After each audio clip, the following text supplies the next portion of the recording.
Bonjour à tous, bonjour Église Pleine Vie, bonjour aux frères et sœurs qui sont venus partager ce culte. Nous sommes très heureux de vous revoir. Il y en a certains qu'on n'avait plus vus depuis un certain temps, depuis longtemps. Et on est très heureux de les revoir au milieu de nous. Et bonjour aussi aux frères et sœurs qui sont dans d'autres contrées qui nous suivent. Donc j'ai appris récemment qu'il y a des frères d'Arlon qui nous suivaient. Donc bonjour à vous si vous êtes connectés ce matin. Et bonjour aussi à vous qui peut-être pour la première fois, l'une des premières fois, suivez ce culte en ligne. Nous sommes très heureux de partager ce moment avec vous. Et j'aimerais vous faire part d'une expérience que j'ai vécue ici récemment. C'est simplement, j'ai un de mes amis qui m'a annoncé qu'il allait être papa pour la deuxième fois. Papa d'un petit garçon. Et donc, vous savez bien, dans ce genre de cas, c'est toujours la fête. Et je me suis rappelé, quand il m'avait annoncé l'arrivée de son premier enfant, donc c'est une petite fille, c'était assez particulier parce qu'il était un peu sous panique, sous pression. Il me disait, Dany, je ne suis pas prêt, moi. Voilà, je ne sais pas comment on fait. Voilà, qu'est-ce qu'on fait? Comment ça se passe? Et là, une parole de sagesse m'est venue. Ça m'arrive parfois. Je lui ai dit, Nico, on n'est jamais père, on le devient. Parce que, allez, ceux qui sont parents, on apprend tout le temps. On apprend tous les jours et je pense qu'on n'arrêtera jamais d'apprendre avec nos enfants. Mais il y a certaines choses qu'on apprend très vite, plus vite que d'autres. Et il y a deux choses. La première, si vous dites à votre enfant, si vous le promettez quelque chose à votre enfant, ben vous avez intérêt que ça suive derrière. Moi, j'ai 3 merveilleuses femmes à la maison, donc, dont 2 filles. Si je leur promets, si je leur dis, ben, voilà, un jour on ira à Euro Disney, bon, j'ai intérêt à ne pas traîner pour réserver les billets, parce que sinon il y a un méchant coup de pression qui va suivre. Et donc voilà, on a intérêt à s'exécuter. Et la deuxième chose qu'on apprend rapidement, c'est que nos enfants ne sont pas très patients. Voilà, faut que ça aille vite. Papa, tu l'as dit, donc non seulement on vous le répète, voilà, on vous rappelle votre promesse, mais en plus il faut que ça aille vite, il faut que ça suive. Et attention, pour les tâches ménagères, là c'est différent. Là ils prennent le temps, si on leur demande de faire quelque chose, mais par rapport à nos promesses, il faut qu'on soit là derrière. Et voilà, il y a l'impatience qui est là. Et des fois, je trouve, je ne sais pas ce que vous en pensez, mais j'ai l'impression qu'avec notre Père Céleste, c'est un peu comme ça que ça se passe aussi.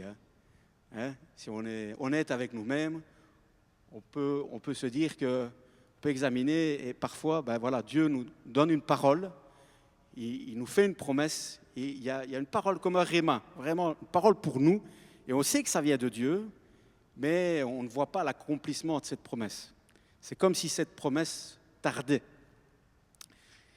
J'aimerais vous lire un verset de la parole de Dieu qui se trouve dans 2 Pierre chapitre 3 verset 9 qui nous dit « Le Seigneur ne tarde pas dans l'accomplissement de la promesse, comme certains le pensent. Au contraire, il fait preuve de patience envers vous, voulant qu'aucun ne périsse, mais que tous parviennent à la repentance. » Dieu, dans son plan, ne tarde jamais. C'est juste que son timing n'est pas notre timing. Parce que quand Dieu accomplit sa promesse, il met un plan. Il met en place un plan. Et ce plan est parfait pour que la promesse qu'il va accomplir soit parfaite. Donc, ce matin, j'aimerais vous dire, ne soyez pas découragés. Ne pensez pas que Dieu vous a oublié, que voilà, c'est quelque chose qui est tombé dans les oubliettes. Mais non, Dieu est en train de mettre en place un plan. Dieu agit. Et ce matin, j'aimerais vous lancer cette invitation.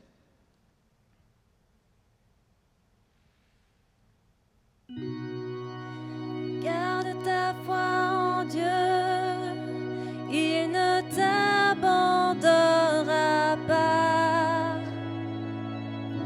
Garde ta foi en Dieu, il ne t'abandonnera pas. Garde ta foi en Dieu.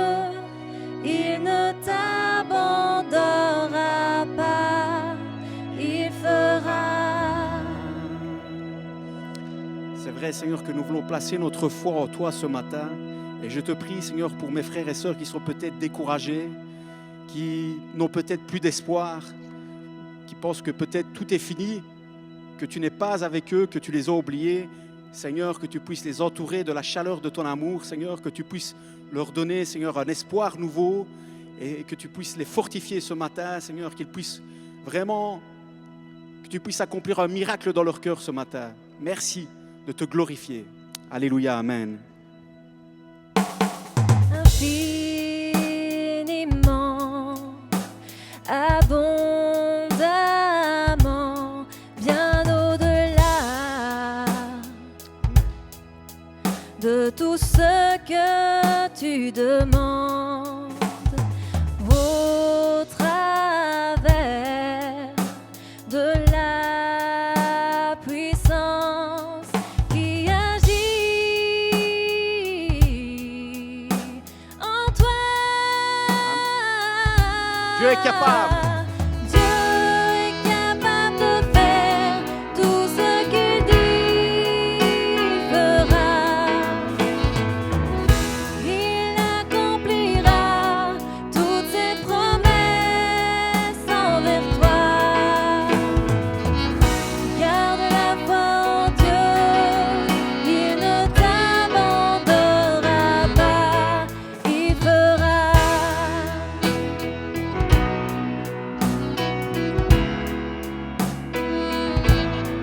Il fera.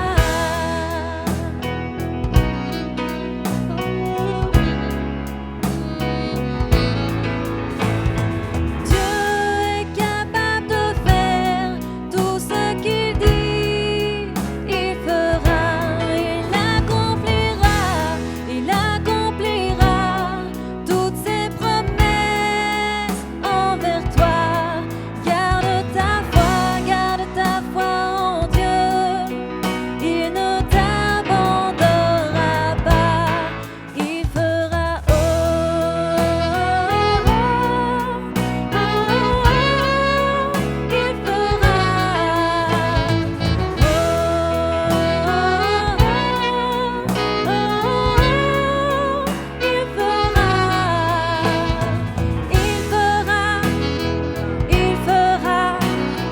Il fera.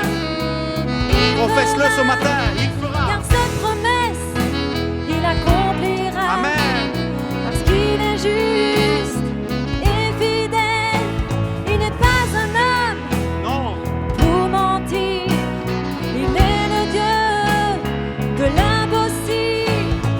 Il fera, il fera, il fera, il fera. Garde ta foi en Dieu, il ne t'abandonnera pas. Garde ta foi en Dieu, il ne t'abandonnera pas. Garde ta foi en Dieu, il ne t'abandonnera pas, il fera. Amen.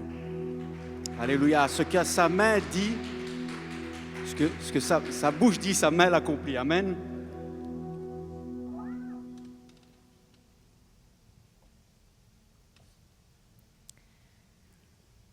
Vendredi matin, en allant au travail, j'avais mon temps de prière avec le Seigneur et il y a une parole qui me venait, c'est « Et si ce jour était le dernier ?»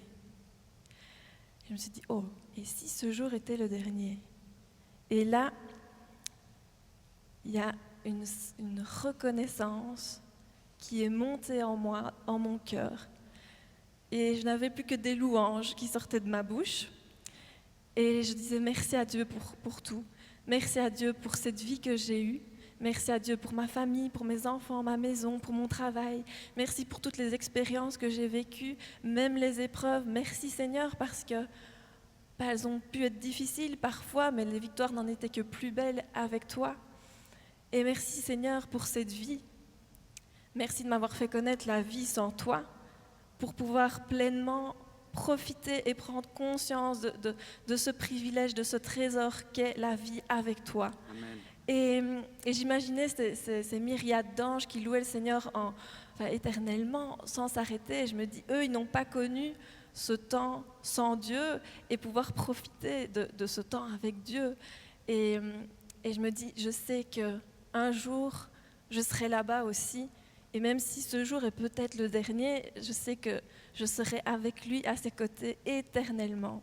Amen. Et c'était juste fantastique de me dire, comme le fait de me dire, oui, peut-être que ce jour est le dernier.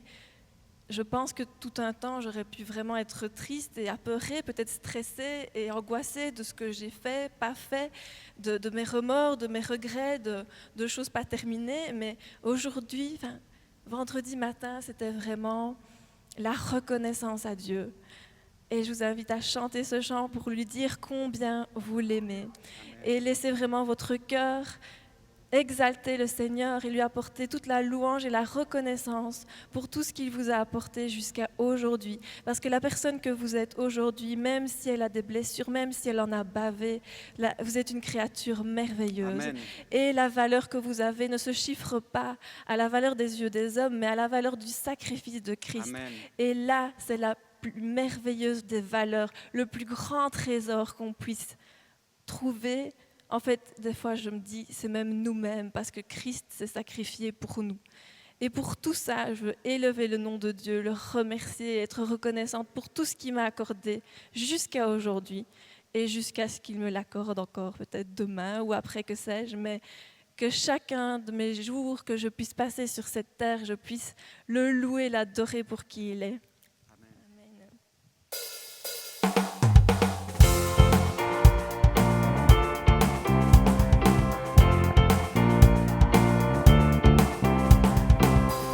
Tu sais que je t'aime, tu sais que je désire être près de toi, bien plus près qu'autrefois.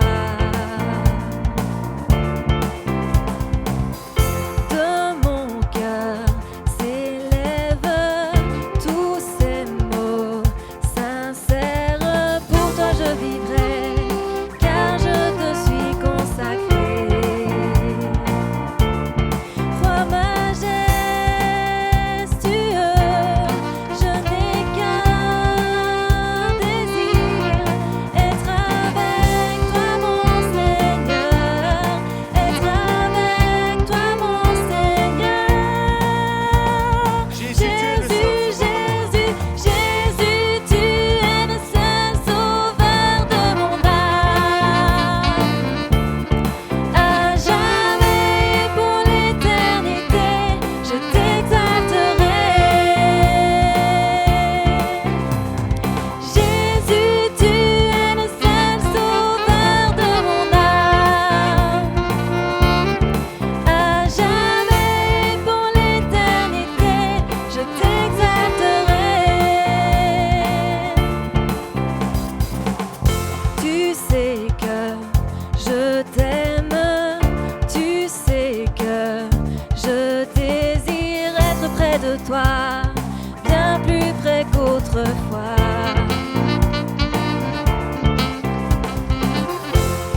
veut s'écrier de tout mon cœur.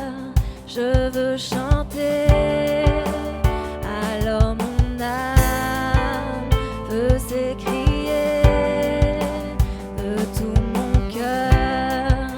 Je veux chanter, oh Dieu, tu es infiniment grand, éternel puissant, roi majestueux. Oh Dieu, tu es infiniment grand, éternel puissant, roi majestueux.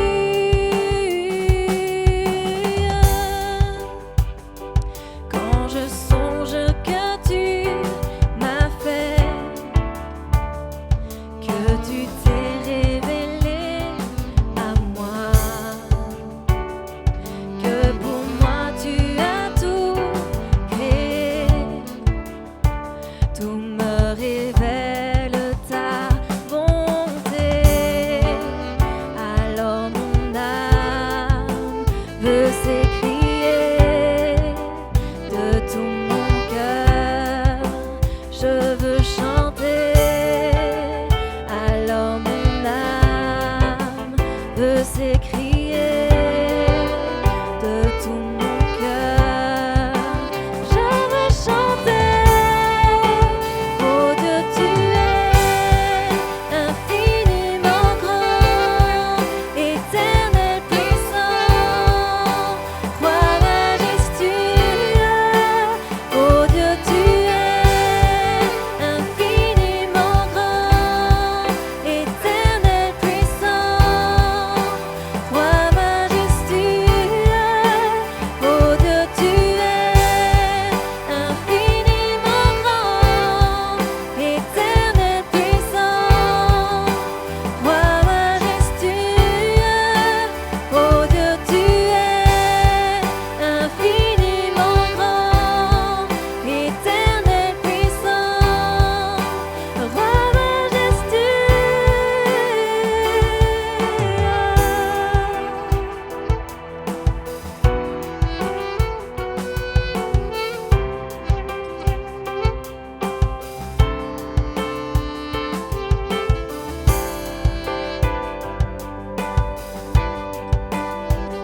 tu nous connais.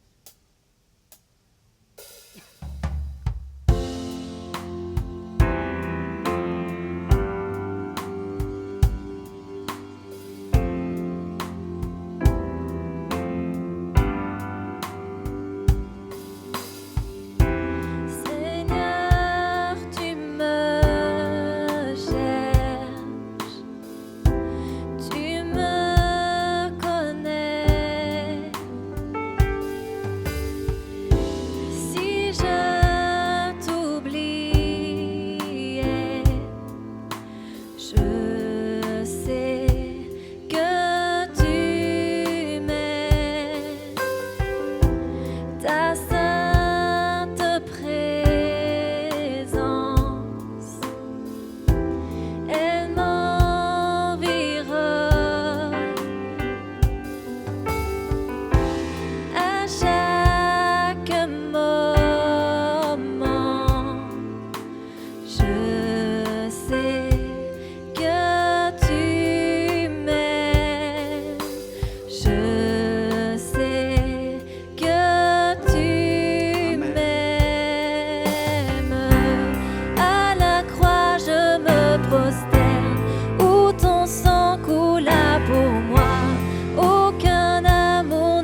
adorons-le, remercions-le pour le sacrifice ultime qu'il a fait sur la croix. Alléluia. Merci mon Dieu. Merci pour ce sacrifice. Merci Marie, tu as tout donné, Seigneur. Merci pour ton amour, Seigneur, qui ne change pas.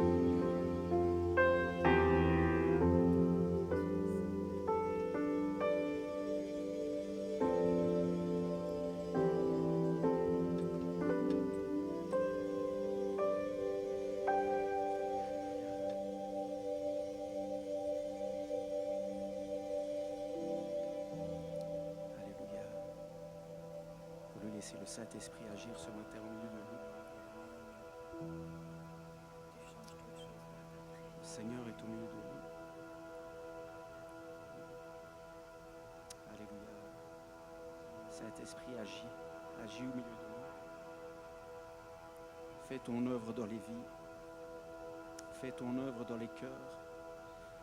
Seigneur, nous croyons que par ta puissance, tu guéris, tu transformes, tu renouvelles. Agis dans les cœurs ce matin. Agis dans nos vies, Seigneur. Une touche de ta présence, Seigneur, c'est le désir de nos cœurs. Une touche de ta présence. Amen.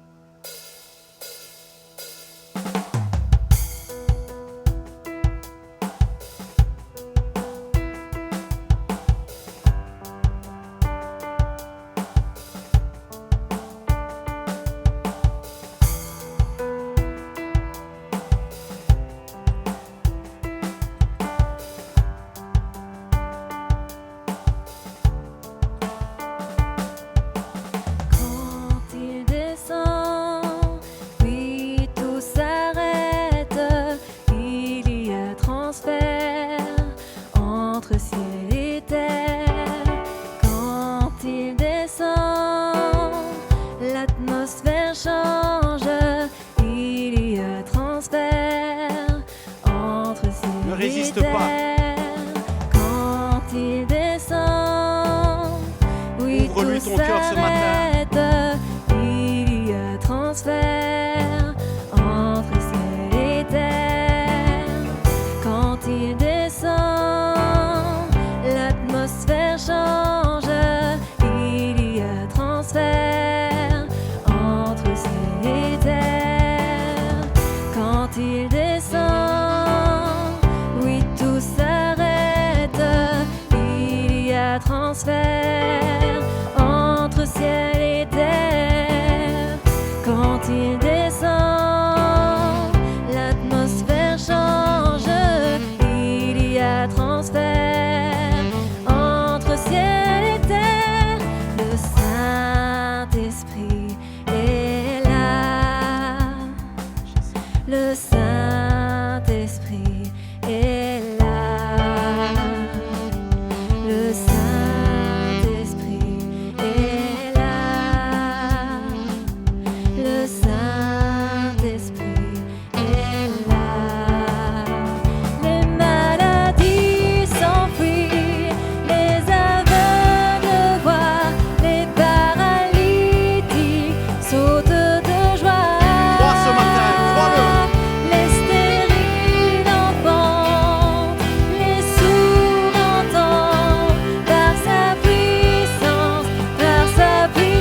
Sentons-nous libres dans la présence de Dieu, avec ses mélodies, frères et sœurs. Recueillons-nous devant sa belle présence. Ouvrons nos cœurs devant lui, celui qui nous aime. Il est là. Le Saint-Esprit, il est là. Notre Dieu, il est là. Alléluia. Nous restons toujours en connexion avec le groupe de louanges pendant quelques instants encore, frères et sœurs. Murmurons des mots à notre Dieu librement. Nous avons le droit de parler à notre Père. Nous avons ce droit de nous adresser au roi des rois, celui qui a tout créé. Alléluia. Ne nous en privons pas. Alléluia. Gloire. Gloire. Gloire. Gloire. Gloire à Dieu. Gloire à Dieu. Dans sa présence, quand il vient, il amène la vie. Dans sa présence, il change les situations. Il transforme les situations. Il vient pour métamorphoser les situations. Il ne reste pas indifférent.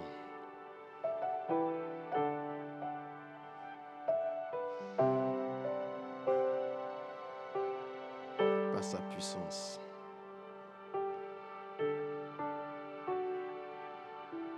Gloire à Dieu. Gloire à Dieu. C'est toi seul qui es le Seigneur des Seigneurs. Tu es le roi des rois. Nous te donnons le contrôle de nos vies ce matin, Seigneur. Nous te donnons la gestion de nos vies ce matin. La direction de nos vies, Seigneur.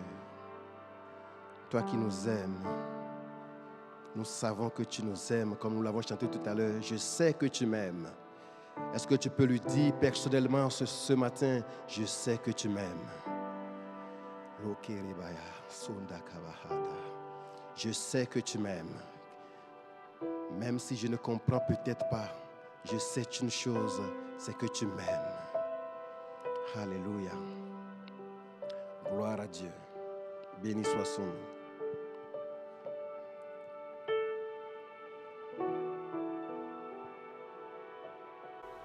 Amen. Gloire à Dieu. Que le Seigneur soit béni. Merci au groupe de louanges pour ces cantiques merveilleux qui nous ont vraiment rapprochés du trône de grâce, le trône du roi des rois. Quel privilège de bénir le nom du Seigneur. Ah, son nom est grand. Ces chants me faisaient tellement du bien. Tu marches devant moi. À la croix, je me prosterne.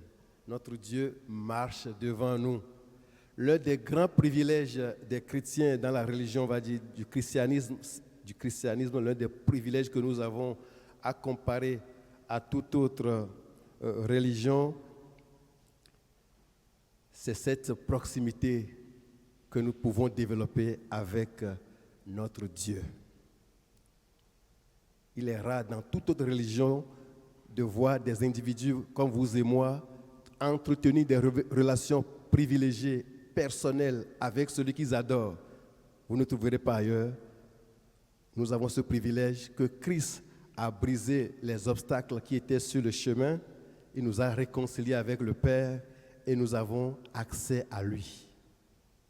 Et désormais, il va dire qu'il est notre berger et il nous connaît, il ne nous appelle pas nos noms. Il ne nous appelle pas par le nom d'un groupe, il nous appelle par nos noms. Amen. Il nous nomme. Celui qui a créé les cieux et la terre nous nomme. Et c'est quelque chose d'assez agréable.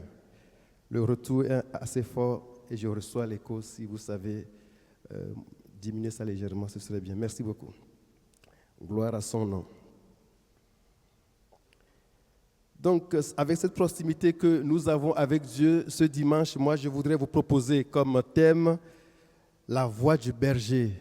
Parce que la voix, c'est quelque chose d'assez extraordinaire. Le timbre vocal, la voix dans une relation, c'est quelque chose d'assez extraordinaire.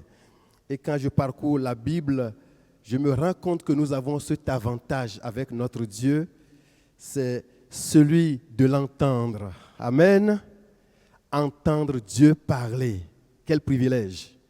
Vous allez peut-être penser que je parle de quelque chose d'extraordinaire qui n'est pas accessible à tout le monde, mais vous verrez tout à l'heure que nous sommes plus que gâtés. Nous avons la voix de Dieu à notre disposition jour après jour. Avant d'aller plus loin, je voudrais confier ce moment à Dieu, frères et sœurs. Je voudrais confier ce temps à notre Seigneur et lui dire de patronner, parce qu'il ne s'agit pas de faire un exposé cohérent pour occuper un espace. Ça, on sait faire, mais ça ne produit aucun résultat, frères et sœurs. Mais nous voulons reconnaître ce matin que lui, il est le roi des rois et que nous sommes prêts à nous soumettre à cette directive. Amen. Père Tout-Puissant, nous voulons te soumettre le temps que nous passons ce moment autour de ta parole. Ta parole n'est pas une petite chose, ta parole est grande. Et nous voulons que tu prennes toute la place de notre cœur ce matin, de notre attention, que des pensées qui pourraient nous distraire, ô Seigneur, daigne nous en préserver ce matin, afin que nous tirions profit de cette intimité vocale que nous voulons développer avec toi, notre Dieu. Oh, que toute perturbation, que ce soit la fatigue ou l'usure de notre vie morale ou psychologique, je prie que le Saint-Esprit qui renouvelle prenne le contrôle de ces lieux et le contrôle de mes frères et sœurs dans leur domicile ou qui se trouvent en train de suivre ce culte. Je prie que la force du Saint-Esprit s'accapare de chacun de nous et que nous ne soyons pas fatigués dans l'épuisement, mais que nous soyons ragaillardis ce matin, activés pour écouter et pour saisir la pensée et la parole que Dieu veut vraiment nous communiquer. Que ce moment soit un moment divin, que ce moment soit un moment pour le Père, que ce moment soit un moment pour lui-même afin d'accomplir ses desseins. Que toute volonté humaine émanant de moi ou de celui qui m'entend, que toute volonté humaine s'incline à la volonté du Père qui nous aime. Seigneur, prends ces temps et gère-les à ta manière. Enlève tout obstacle de quelque nature qu'elle soit. Nous te laissons le soin de toutes choses. Bénis mes frères et sœurs ainsi que moi-même à la gloire de ton nom. Amen. Amen. Merci Seigneur. Amen. Donc je disais que la voix est quelque chose d'assez extraordinaire que nous bénéficions de la part de notre Dieu que nous adorons individuellement, comme Daniel le disait tout à l'heure, cette voix réma, cette voix, cette connexion personnelle que Dieu nous accorde pour nous parler, c'est quelque chose d'assez extraordinaire que je voulais nous encourager à voir avec beaucoup plus d'attention. La Bible dit dans Jean 10, 27, un passage que vous connaissez bien, c'est Jésus qui parle, que mes brebis entendent ma voix. Waouh! Je les connais et elles me suivent. Mes brebis entendent ma voix, je les connais et elles me suivent. Ça, quand je sonde ces Écritures, je dis, mais nous sommes privilégiés en Christ. Amen. Ils entendent ma voix et elles me suivent. Nous ne suivons pas un Dieu imaginaire où il n'y a pas de lien, il n'y a pas de communication. Il nous parle et c'est sur sa voix que nous le suivons. Nous ne sommes pas entraînés comme des stupides par un chef d'équipe, non. Le Créateur nous parle. Et mieux encore, il dira dans Jean 10, 1 à 3, en vérité, je vous le dis, celui qui n'entre pas par la porte dans la bergerie, mais qui y monte par ailleurs, est un voleur et un brigand. Mais celui qui entre par la porte, c'est le berger des brebis. Le portier lui ouvre et les brebis entendent sa voix. Il appelle par leur nom les brebis qui lui appartiennent et il les conduit dehors. Waouh! La voix est quelque chose d'assez extraordinaire. Et quand nous parcourons les Écritures, nous nous apercevons finalement que l'Écriture en elle-même, en tant que livre, la Bible, mais ne procure aucune puissance, ne peut rien faire. Quand je prends ma Bible ici, je peux la mettre sous mon oreiller, ça ne va pas me procurer un sommeil extraordinaire, ça devient de l'idolâtrie. Mais la vie que la parole dégage, qui est celle que Dieu communique à nos cœurs. Et comme nous l'avons chanté tout à l'heure, il est là. Le Saint-Esprit, la vie de Dieu est présente à tout moment. À tout moment. Et il ne va pas descendre et partir, il est là. Et comment est-ce qu'il se manifeste quand il est là? Mais à travers la communication, à travers la parole, il nous parle. Il nous parle tantôt d'une manière, tantôt d'une autre. Un passage d'ailleurs que ceux qui suivent les études de Matthieu ont certainement eu pendant l'introduction dans Job 33, cependant 14 je crois. Cependant Dieu parle tantôt d'une manière, tantôt d'une autre, mais la difficulté c'est que parfois on n'y prend pas garde. Et ça c'est le drame. Dieu créateur des cieux et de la terre, et la terre parle à moi, tantôt d'une manière, à toi, tantôt d'une autre. Mais attention, Job a compris que nous n'y prendrons pas souvent garde. Cette parole de Dieu qui est tellement vivante, comme Hébreu va le dire, qu'elle est vivante, efficace. La parole de Dieu n'est pas morte. Si c'était, il y a des philosophes que nous lisons avec des paroles, des phrases de sagesse. Quand tu écoutes, tu as envie de citer ça, tu as envie de graver ça dans ta chambre, dans ton salon, tellement la pensée est belle. Mais c'est des pensées mortes. Elle ne procure pas la vie parce que celui qui détient cette pensée a écrit parce que Dieu lui a donné une clairvoyance. Mais ici, la vie, la parole vivante que Dieu nous communique, ce n'est pas que la lettre, écriture morte, mais c'est une pensée vivante par rapport à une situation donnée et précise d'un individu. Dieu traite une relation vraiment personnelle avec chacun de nous. Et quand je dis la parole de Dieu est vivante, efficace, mais c'est de cela qu'il est question. La vie qui est dans la parole de Dieu, c'est parce qu'elle n'est pas un récit des événements passés, elle est actuelle. Elle est actuelle, la parole de Dieu est actuelle. Ça veut dire que quand je me lève le matin, je dois commencer par me dire, qu'est-ce que tu me dis, Éternel? Dieu parle. Dieu parle. Et je vais aujourd'hui aborder 2 points fondamentaux pour lesquels la parole de Dieu doit nous intéresser davantage et d'une manière beaucoup plus stratégique. Pourquoi est-ce que la voix de Dieu est aussi importante pour vous et moi? Parce qu'elle est destinée à rassurer et à susciter la foi.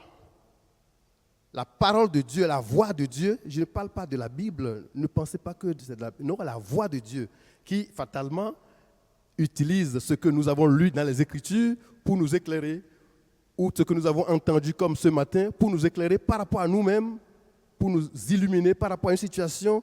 Cette voix de Dieu, pourquoi elle compte autant? Parce qu'elle vient pour rassurer et susciter de la foi. La Bible dit dans Romains 10, 17 que la foi vient de ce qu'on entend. Vous connaissez ce passage bien. Notre église est une église des théologiens, des connaisseurs de la parole, et ça me fait plaisir. Alléluia. Nous connaissons les Écritures de plus en plus et c'est quelque chose de merveilleux. Quand je parcours un passage dans la Bible désormais, je me rends compte que ça a été discuté à telle réunion ou à telle autre. Je dis waouh, que le nom du Seigneur soit béni. Donc Romains 10, 17 dit que la foi vient de ce qu'on entend et ce qu'on entend vient de Dieu. D'autres versions vont dire si ce qu'on entend vient de Dieu. Ça veut dire que vraiment la foi dont il est question, où nous avons eu déjà des prédications sur la foi, nous ne pouvons jamais développer de la foi si nous n'avons pas entendu Dieu. La voix de Dieu est la matière première de la foi. La plus petite foi dont on nous a parlé dans Luc chapitre 17, verset 6, en disant « Si votre foi est plus petite qu'un grain de sénévé », cette petite foi ne peut être activée qu'à partir du moment où la voix de Dieu nous a été communiquée. Et si nous n'avons pas la voix de Dieu, nous allons faire de l'exercice religieux pour opérer dans la foi, mais ce n'est pas de la foi qu'il est question, parce que la foi prend toujours comme support la voix de Dieu. Alléluia. Si cette voix de Dieu nous parvient, c'est sur elle que nous surfons désormais pour opérer, pour prier, pour patienter, pour intercéder, pour nous taire, pour nous réjouir et pour espérer. Mais si Dieu n'a pas parlé, mais nous sommes dans la désolation. Et c'est ce qui se passait à un temps dans l'Ancien Testament, à l'époque de Samuel, où la parole de Dieu était rare. C'était des temps terribles. Mais nous avons le privilège, frères et sœurs, aujourd'hui, Dieu nous parle. Et ça, je ne veux plus me priver de cette réalité. Je veux franchement que vous et moi, nous nous approprions ce privilège et tirions vraiment le profit qui est dedans. Dieu nous parle. Et si nous n'avons pas eu cette voix, nous pouvons bien prier, mais il n'y a pas la connexion. Imaginons quelqu'un qui ne connaît pas l'Écriture, qui ne cherche pas à connaître les plans de Dieu, la pensée de Dieu, ni en écoutant des messages, ni en méditant la parole, mais qui veut exercer la foi, mais c'est anti-biblique, ça ne marchera même pas. Alors, si nous avons eu la petite voix de Dieu dans notre intimité avec lui, parce que nous prenons plaisir à la parole, Dieu va nous murmurer des choses et nous prenons des décisions qui peuvent sortir de l'ordinaire, mais puisque c'est lui qui nous a dit, nous allons plus loin. Quand nous voyons dans l'Évangile, souvenons-nous des pécheurs, des Simon, alors qu'ils étaient fatigués. Vous vous souvenez de l'histoire dans Jean. Ils étaient fatigués, ils ont péché. Jésus leur dit, allez, on y va, Simon, on va en pleine mer pour jeter le filet à nouveau. Il a dit, jetez à nouveau le filet. Puis Simon a dit, mais maître, on s'est bataillé, on est dans la déprime. Malgré notre expérience, nous l'avons fait, mais ça n'a pas donné. Mais il ne s'est pas arrêté là. Mais puisque ta voix a dit d'aller jeter le filet, je ne peux pas m'empêcher. Amen. Et là, c'est là que Simon a compris que la voix de Dieu, c'est la semence, c'est la matière première pour la foi. Et Pierre a dit, puisque la voix vient de résonner et a rencontré mon tympan, la voix du Créateur, de celui qui a fait les cieux et la terre, me dit, jette à nouveau le filet, je ne veux pas me laisser bloquer par l'échec que j'ai accumulé depuis 2 ans. Mais puisqu'il a dit, ça va métamorphoser la situation. Et c'est comme ça, ils ont jeté le filet à nouveau. Et vous connaissez bien le résultat. La pêche a été grande. Dieu, lorsqu'il vient dans notre vie, il ne se prive pas, il ne s'empêche pas de travailler avec nous, mais il communique toujours sa voix à nos oreilles. Ça peut parfois être même audible. Ça peut être pendant les songes, mais il faut que ce soit basé sur les Écritures, il faut que ce soit cohérent, il faut que ce soit le résultat de notre intimité avec le Père. Autrement, nous allons beaucoup faire pour peu de choses. Et moi, je ne veux plus que mon Église, mes frères et sœurs, fassent beaucoup pour peu. Mais je préfère que vous fassiez peu pour beaucoup au nom de Jésus-Christ. Parce qu'il est dit dans l'Écriture que le grain de sénévé, c'est la petite graine, ce n'est pas grand-chose. Et nous nous souvenons de ce message que les moyens faibles, Dieu fonctionne par les moyens faibles, mais il ne faut pas que ce soit des moyens faibles, hasardeux, qui n'ont pas de cohérence. Dieu est un Dieu de logique, de cohérence. Et le principe, quand vous parcourez l'Écriture de A à Z, vous vous apercevez que toujours ceux qui ont fait des choses se sont appuyés sur une parole qui leur a été confiée, une vitalité qui leur a été confiée. Et c'est ce que je voudrais nous encourager à développer de plus en plus parce que cela est d'une utilité extraordinaire pour nous. Il dit « Avance en pleine eau et jetez vos filets ». Ils ont jeté, c'était extraordinaire. Donc mon premier point que je suis en train de développer ainsi, c'est vraiment vous dire que la foi, si nous voulons exercer la foi avec la petite foi que nous avons, le grain de sénévé que nous avons, la première matière première que nous allons chercher dans les terres, dans les environs, dans les profondeurs ou je ne sais pas, dans les airs, la matière première, c'est la voix de Dieu, frères et sœurs. La voix de Dieu. Et lorsque la voix de Dieu nous vient, je me dis, attention, ça je peux faire en son nom parce qu'il m'a dit, ce que tu viens de lire, je vais l'accomplir pour toi. Ce que tu viens de méditer, c'est ce que je veux dire par là. Ça concerne telle situation précise de ta vie ou de la vie de ton frère, de ta soeur ou de ton église. Donc, intercède par rapport à ça, je le ferai. Et nous avons à partir de ce moment, nous avons une certaine force, une détermination qui n'est plus une détermination liée à notre dynamisme habituel, mais c'est la force de la parole qui fait que nous sommes déterminés à intercéder et nous prions. Ce n'est plus une prière où on compte les heures, mais on prie, on attend, on espère parce qu'on sait que celui qui a décidé, il est capable pour l'accomplir. Daniel a dit tout à l'heure ce que sa bouche déclare, mais sa main l'accomplit. Abraham était dans son confort, dans sa contrée. Et il n'avait pas de problème, mais c'est la voix de Dieu qui lui a dit, Lève-toi et quitte ta cité. Cette voix a toujours influencé des gens. Lorsque la voix de Dieu parvient à un homme ou à une femme et qu'on s'accroche à cette voix, le résultat est toujours extraordinaire. Que le nom du Seigneur soit béni. Le deuxième point qui motive l'utilité de la voix de notre Sauveur, la voix de Dieu, c'est que la voix de Dieu vient nous délivrer de nos pannes et de nos accidents de la vie. Alléluia. La vie connaît des pannes et des accidents. Je suis désolé de vous dire ça, mais c'est comme ça.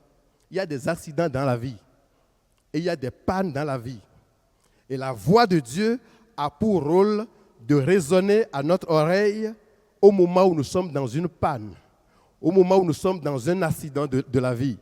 Sans la voix de Dieu, nous risquons d'être à côté de nos accidents du matin au soir, à nous apitoyer et vivre nos échecs pendant des heures, pendant des années, pendant des décennies. Mais lorsque nous sommes enfants de Dieu et que le bon berger, nous reconnaissons son nom et aimons sa voix, lorsque dans notre parcours de vie, il venait que nous sommes en panne, je vais le développer tout à l'heure, mais la voix du berger résonne. Il ne nous abandonne pas quand nous sommes en panne. Au contraire, il a dit qu'il va laisser 9 personnes, 9 brebis pour aller chercher la 10e. Parce que chaque brebis a de la valeur. Alléluia. Chaque brebis a de l'importance. Jésus va mobiliser toute l'énergie nécessaire pour que toi, la minorité, par rapport à la majorité, ne soit pas laissée pour compte. Mais pour que le piège dans lequel tu es tombé, il va se déployer pour te ramener à la maison. Et pour ça, là, il utilise le moyen de la voix. J'ai vécu une expérience il y a environ 10-11 ans. On roulait, je me promenais avec Déborah dans la région de Anse, Cora par là-bas, et je n'avais plus assez de carburant, le voyant était déjà rouge. Donc, on s'est dirigé vers la station Date 24 de Anse, rue des Français, pour ceux qui connaissent, pour faire le plein. J'ai fait le plein normalement, et puis je me suis installé pour qu'on décolle, on parte à nouveau. Je m'installais quand Déborah me dit tu as mis quoi comme carburant? À peine elle a fini la phrase et mon esprit s'éclaire, s'illumine. J'ai mis du plomb 95 à la place du diesel. Alléluia. Quelle merveilleuse expérience. Et comme je n'aime pas avoir tort, je lui ai dit, mais pourquoi tu ne me surveillais pas au moment où je décrochais le pistolet pour me le dire en ce moment? Tu as attendu, j'ai fait le plein pour m'installer avant de me dire que, oh là là. Mais ce qui doit arriver est arrivé, donc la voiture en panne. J'avais 2 choix. Ou appeler un mécanicien qui vient sur place aspirer peut-être le mauvais carburant et peut-être je peux démarrer normalement, ou un dépanneur qui viendrait prendre carrément la voiture pour aller déposer chez un concessionnaire pour réparation. Mais j'ai eu une idée extraordinaire. Alléluia. Vous voulez savoir l'idée que j'ai eue? Vous voulez savoir? Avec le masque, je ne vous vois pas. Mais je ne vois pas non plus ceux qui sont à la maison. L'idée que moi j'ai eue, je me suis installé. Ma femme était à côté. J'ai pris confiance en Dieu. Alléluia. J'ai démarré. Et la voiture a pris. Alléluia. La voiture a pris, mes frères et sœurs. Et j'ai démarré, j'ai mis la vitesse. 10 mètres, ça roule. 20 mètres, ça roule. Je regarde ma femme. 30, 40, 100 mètres, ça roule. Wow, il est merveilleux, notre Seigneur. 100 mètres, 150 mètres, ça roule. 250 mètres, ça roule. Mais j'ai passé la vitesse et puis on a continué. 200 mètres, ça roule encore. Alléluia. Ah, vous n'avez pas dit amen, vous êtes mature. Mais la voiture s'est immobilisée autour de 300 mètres. Elle n'a pas continué à rouler. Parce que la solution que j'ai adoptée n'est pas réfléchie. Et je vous passe de la suite. C'est un week-end gâché, et voilà, et tout ce qui s'ensuit. La voix de Dieu vient constater parfois notre panne, notre situation, et nous signale, tiens, tu as mis un mauvais carburant, c'est pourquoi tu t'es immobilisé. Et quand la voix de Dieu résonne, ce n'est jamais pour me charrier, c'est pour faire un diagnostic comme on fait les tests PCR, tout ça aujourd'hui. La voix de Dieu ne vient pas pour nous charger. La voix de Dieu vient pour faire un état des lieux de notre cœur, pour dire, écoute, attention Thomas, tu as mis un mauvais carburant. Il faut l'enlever. Et ça roule, et c'est le miracle que Dieu veut que nous vivions. Mais moi, j'ai voulu jongler, faire avec une voiture qui roule depuis longtemps. C'est la seule fois que j'ai mis le mauvais carburant. Ça pourrait aller, on va essayer de voir. Ça n'a pas pu avancer parce que c'est inapproprié. Qu'est-ce que je veux dire par là? Quand la voix de Dieu résonne, elle est souvent douce. Elle est souvent imperceptible. Elle ne fait pas du bruit, mais elle vient toujours avec amour pour nous dire ce qui se passe.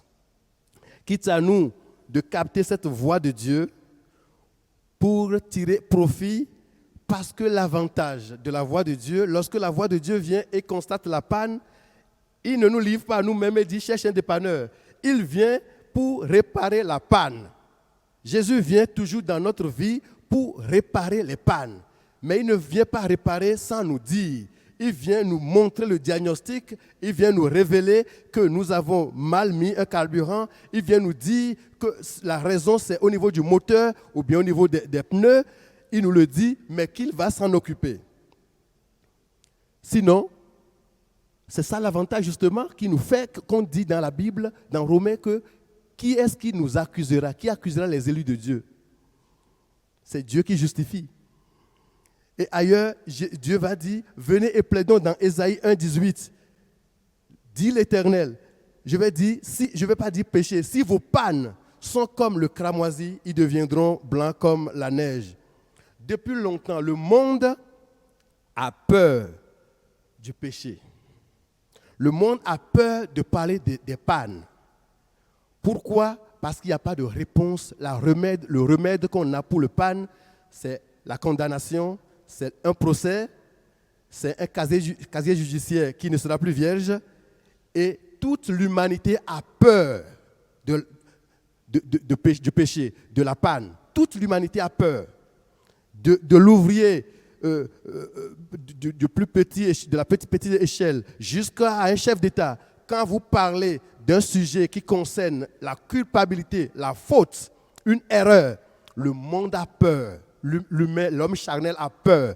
Parce qu'une fois que mon tort a été mis en évidence, la conséquence, c'est la condamnation, c'est la perte de la dignité, c'est la perte de l'honneur, et tout le monde a peur. Beaucoup ont renié la foi chrétienne, pas parce que la vie en Dieu n'est pas une vie passionnante, parce qu'on voit le côté moralisateur, on voit le côté, on va mettre la lumière sur mes pannes, la lumière sera mise sur mes fautes, donc je préfère vivre ma liberté. Mais en réalité, il n'y a pas une liberté sans Christ. Le Seigneur vient dans notre vie toujours en nous communiquant par sa douce voix le diagnostic de nos vies. Il répond avec efficacité à toute situation qui pourrait se positionner dans notre vie. Es-tu peut-être immobilisé, en panne dans ta vie? Il suffit d'exercer tes oreilles à la voix de Dieu. Dieu me convainc qu'il est décidé, il est déterminé pour réparer les pannes, les accidents de parcours. Mais quand il vient vers nous, il vient justement pour diagnostiquer et pour nous rassurer. Le chrétien d'aujourd'hui, l'avantage que nous avons, c'est qu'il y a une réponse à toutes les pannes. Il n'y a pas de panne de la vie que Dieu ne peut réparer. C'est l'information la plus importante que je voulais ce matin que vous gardiez, frères et sœurs. Nous n'avons plus, je préparais ce message et l'Esprit me dit, vous n'avez plus à avoir peur du péché. Parce qu'il y a une réponse au péché. L'épidémie qui est en train de ravager le monde depuis 1 an. Tout le monde dit, lorsqu'on aura le vaccin, on sera tranquille, non? Et depuis que le vaccin est venu, je pense qu'il y a une certaine sérénité. Ceux qui sont vaccinés, à nouveau, reprennent tout doucement des contacts parce qu'enfin, l'épidémie est là, mais il y a un vaccin. Moi, je vous dis de la part de Dieu ce matin, selon ce qui est écrit dans Ésaïe 1,18, quelle que soit la panne de la vie, nous allons rompre avec cette méthode de peur et de frayeur devant un diagnostic de notre Dieu. Nous allons rompre avec la peur devant le diagnostic que Dieu fait de nos vies et désormais lui faire confiance pour que quand il identifie la panne, nous puissions lui dire « Oui, maître, effectivement, je me suis planté pour ce carburant et c'est lui qui s'occupe de la réparation. » Nous n'avons plus avoir peur du péché. Le péché est vaincu. Le sang de Jésus-Christ est plus fort que toute iniquité. Amen. Le sang de Jésus-Christ est au-dessus de tout péché. Que ce soit toi, un chrétien dans la foi aujourd'hui, ou quelqu'un qui est dans le monde et qui n'a pas encore reçu Christ parce que, ayant peur de la moralité de l'Église, des histoires de péché, je dis de la part de Dieu ce matin que la réponse du péché a été trouvée à la croix. C'est le sang de l'agneau. Et il n'y a aucune faute sur cette terre qui pourra résister au sang de l'agneau. Aucune faute. Aucune faute. Aucune faute. C'est lorsque l'ennemi vous dit que toi, on ne peut pas te nettoyer, on ne peut pas te restaurer, que nous avons peur du mot. Ceux qui ont compris cela, David par exemple a compris.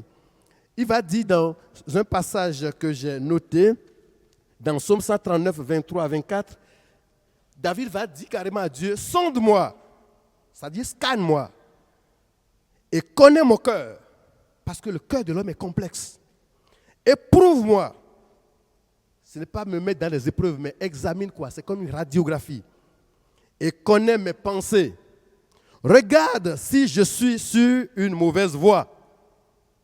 Et conduis-moi vers quoi? Et conduis-moi sur la voie de l'éternité. Alléluia. Tout le temps, c'est la prière des hommes qui ont compris ça. Et vous connaissez la vie de David.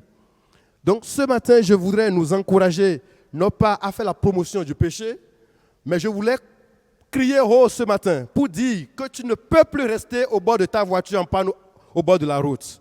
Tu ne peux plus accepter perdre des journées à bord de ta voiture immobilisée parce que le péché est venu ou bien une panne de la vie est venue. Non, tu dois revenir. Le Créateur, le sang de Jésus-Christ est au-dessus de ce que tu as connu. Et la réparation, le Seigneur a la clé pour réparer. Il sait réparer. Il sait réparer. Et ce matin, je voudrais t'encourager, quel que soit ton parcours, que tu sois quelqu'un, un non-croyant, en nous visionnant depuis chez toi ou sur Internet, je voudrais te dire de la part de Dieu que ton parcours, aussi sombre soit-il, le sang de Jésus peut te purifier de toute vie, de tout péché, et tu vivras une vie nouvelle. Une vie nouvelle est possible. Peu importe les bricolages que tu vois devant toi, peu importe les cachettes que tu as multipliées, les choses floues que tu es en train d'énumérer dans tes pensées jour après jour et tu t'accuses. La culpabilité n'est pas le bon chemin, n'est pas la bonne méthode. C'est la voix de Dieu qui murmure à tes oreilles. Je vais arranger, je vais faire toutes choses nouvelles. Je voudrais ce matin que tu t'accroches à cette belle voix et tu verras à nouveau la voiture peut démarrer. Tu peux passer à 100 à l'heure, à 200 à l'heure. Tu peux aller à nouveau avec mobilité. Tu vas retrouver ta mobilité dans le nom de Jésus. Notre Dieu, il est grand. Et nous devons vraiment lui placer toute la confiance. Toute la confiance. Ce matin, je brûle de ce désir de voir quelque chose changer dans une vie. Dans le nom de Jésus-Christ. Dans le nom de Jésus-Christ. L'ennemi utilise la stratégie de la culpabilité pour nous handicaper. Et beaucoup, que ce soit croyants ou chrétiens, sont dans la culpabilité du matin au soir. Je refuse au nom de Jésus-Christ. Il faut brandir le sang de Jésus-Christ. Il faut t'allier au bon berger. Et quand tu t'allies à lui, quand tu t'associes au bon berger, chaque fois que l'accusateur vient, tu ne peux pas brandir le sang de l'agneau. Il est écrit que tout est accompli, comme notre pasteur bien le dit souvent, tétélestai. Tout est accompli. Hey, tout est accompli. Il n'y a plus de condamnation pour ceux qui sont en Christ. C'est des forces, c'est des déclarations puissantes que nous devons graver sur nos murs. Il n'y a rien. Quand nous commettons des bêtises, Dieu nettoie, Dieu restaure. Et on continue le chemin sans aucun problème. Parce que le sang crie toujours pour nous. Alléluia. Personne ne peut nous accuser désormais. Que ce matin, la victoire nous soit donnée à chacun. Non pas pour promouvoir la banalisation du péché, loin de là. Mais si l'accident de parcours venait comme c'est arrivé pour moi avec cette panne du carburant, il faut savoir que tu es un avocat, un médiateur, qui n'est pas impressionné par l'erreur que tu as commise. Je n'aurais pas osé le jour-là dire à Dani, je me suis trompé de carburant parce que j'aurais honte. Hey! Mais avec Dieu, quand il vient, il nous connaît. Il nous connaît, il sait que je suis limité et que je suis très fragile. Pourquoi tu vas mentir à Dieu? Pourquoi tu vas avoir peur de révéler, de dire à Dieu ce qui te donne l'insomnie? Pourquoi? Il connaît. Dieu connaît. Et il veut restaurer.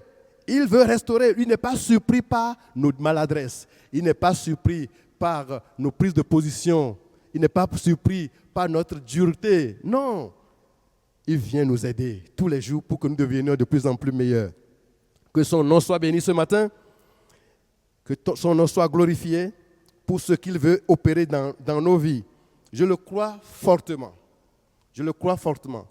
L'ennemi a maintenu des vies entières pour un petit problème qui n'a pas pu être réglé parce que c'est moi le coupable, c'est pas lui le coupable, c'est toi, c'est pas moi.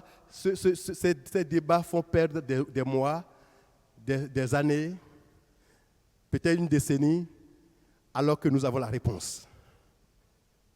C'est à moi la faute. C'est ce que David a compris. Sportivement. Ah oui, Père, je me suis planté effectivement. C'est de ma faute, pardonne-moi, sœur. Pour libérer, il faut voir quand il est écrit dans l'Écriture que même parmi un couple, si vous créez une petite discorde, mais c'est un obstacle déjà à vos prières.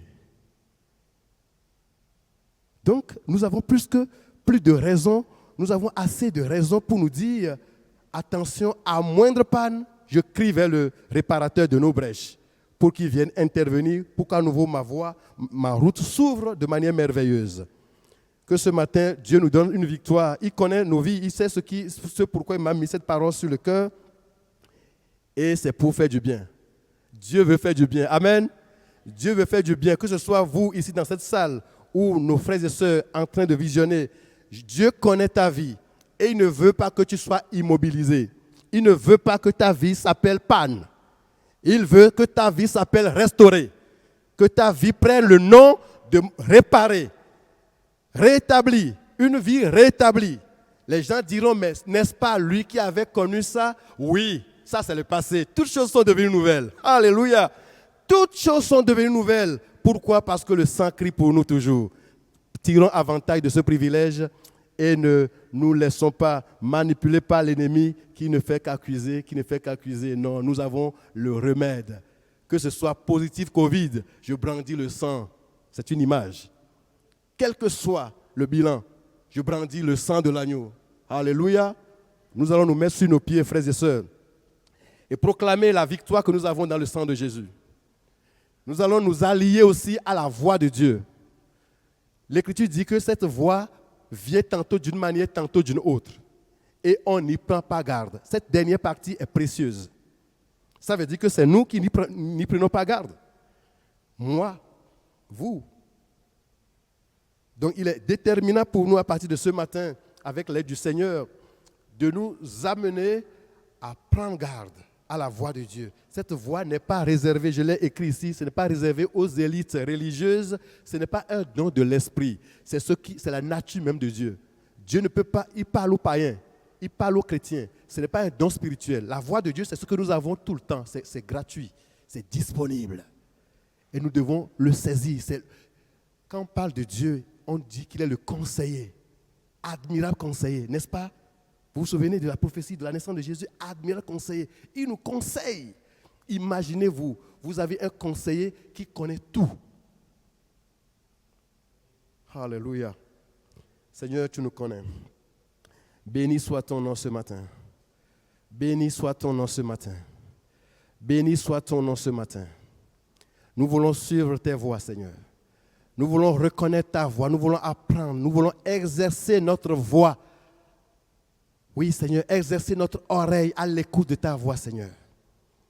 Nous voulons exercer notre oreille à l'écoute de ta voix. Et surtout accueillir ta voix avec enthousiasme. Oh, excellent Père, glorifie ton nom. Glorifie ton nom ce matin dans la vie de mon frère et de ma soeur. Tu vois le plafond de verre que l'ennemi a maintenu pendant des années, peut-être pendant des mois, parce qu'il y a un boulet qu'il ne veut pas que ton enfance se débarrasse. Je prie ce matin, oh Dieu, par la puissance de ta parole. Ta lumière vient maintenant. Ta lumière vient maintenant et fait le diagnostic dans le cœur de mon frère et de ma soeur. Au nom de Jésus-Christ, des choses qui ont duré une année entière, des choses qui ont duré plus de 5 ans, des choses, des blocages qui ont duré une décennie, des blocages qui ont duré peut-être 20 ans, et que tu connais dans ton propre cœur, comme un boulet avec lequel tu composes, tu fais avec, mais tu sais au plus profond de toi-même, tu sais au plus profond de toi-même que ce n'est pas réjouissant pour toi, que ça ne te donne pas la joie de vivre. On ne t'a pas accusé, tu n'es pas le coupable, mais en toi-même, un poids est quand même là.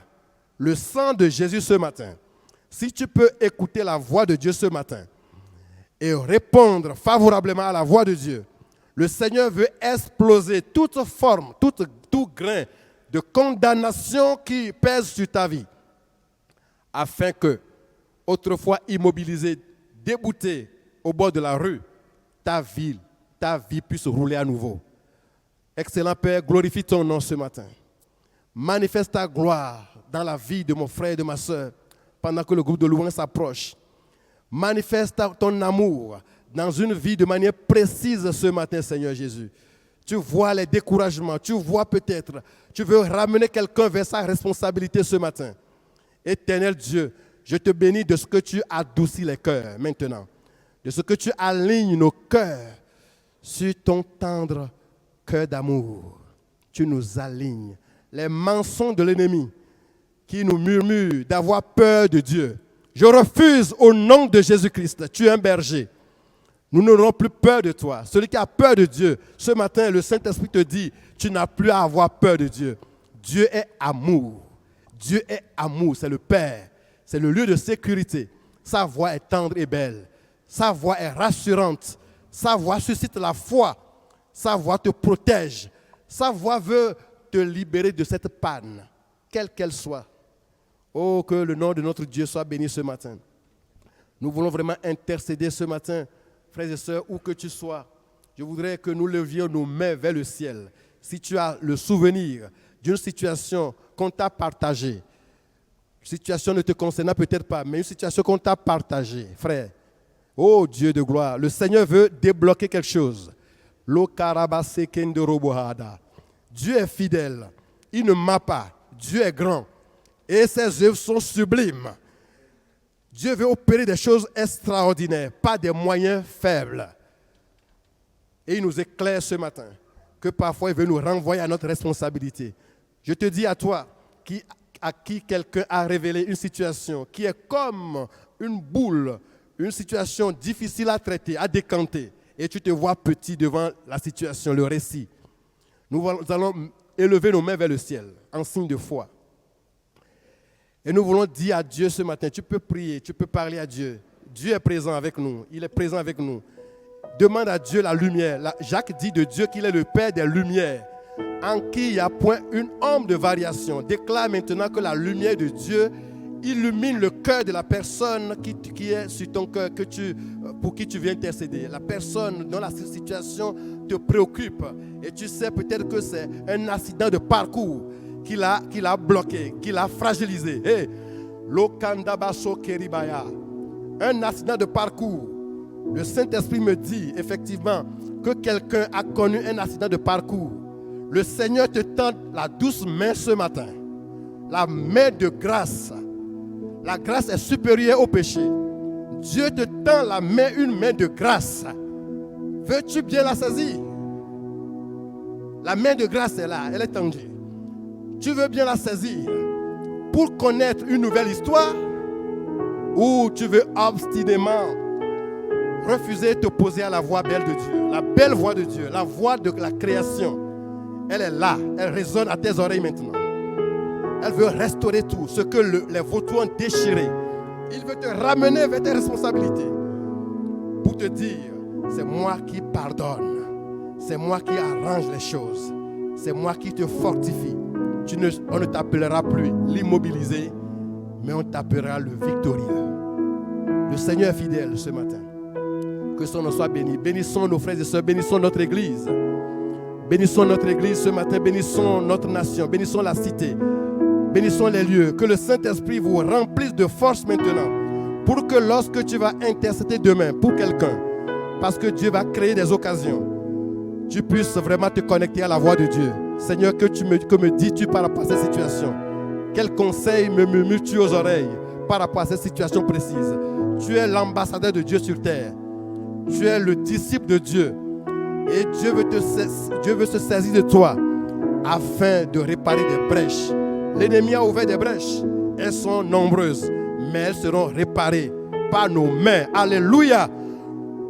Les brèches seront réparées. On t'appellera, toi ici présent, réparateur des brèches, parce que la voix de Dieu te parle. Béni soit le nom du Seigneur. Gloire à notre Dieu. Répandons-nous devant le Seigneur ce matin avec ses mélodies. C'est lui qui nous libère.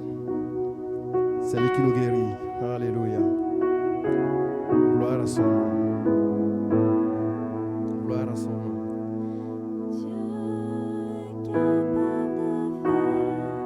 Tout ce qu'il dit, il fera.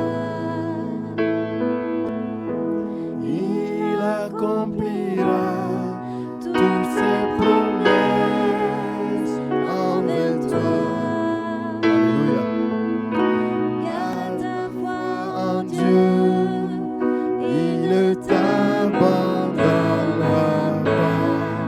Il fera. Il le fera. Il le fera. Il le fera. Il le fera. Il le fera.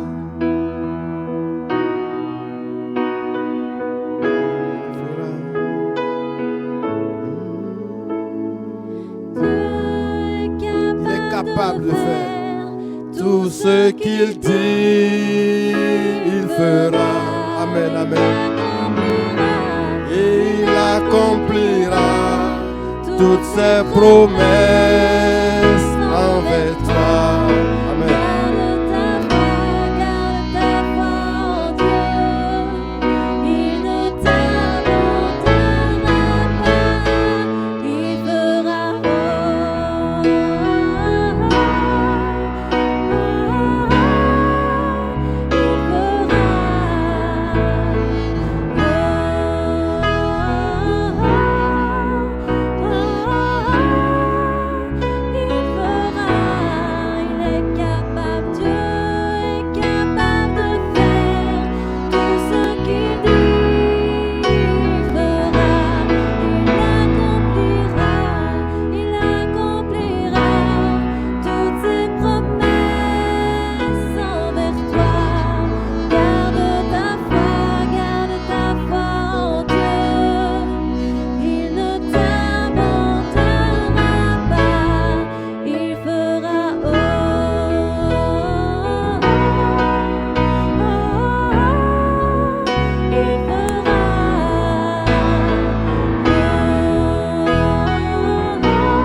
Gardons notre foi en Dieu.